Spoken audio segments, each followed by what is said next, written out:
ব্রহ্মদত্তে তোমাদের স্বাগত। নমস্কার, আমি সৈকত আর আপনারা শুনছেন ব্রহ্মদৈত্যী।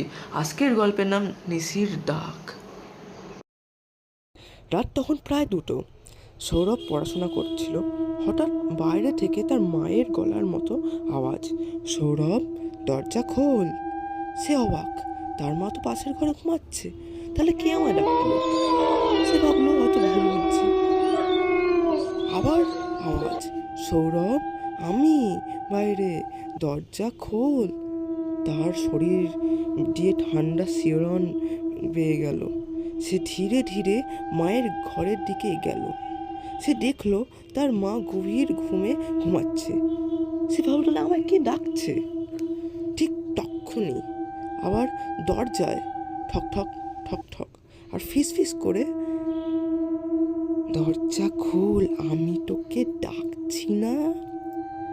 তারপর সৌরভ অজ্ঞান হয়ে লুটিয়ে পড়ল। সকালবেলা তার মুখে চোখে জল দিয়ে তার মা বললো, জিজ্ঞেস করলো কী হয়েছিল। সে কিছু বলেনি।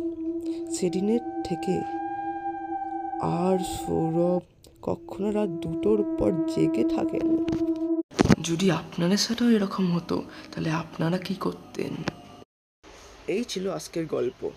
ভালো লাগলে লাইক করবেন, সাবস্ক্রাইব করবেন আর কমেন্টে লিখতে ভুলবেন না যে আপনার সাথে এরকম হলে আপনারা কী করতেন।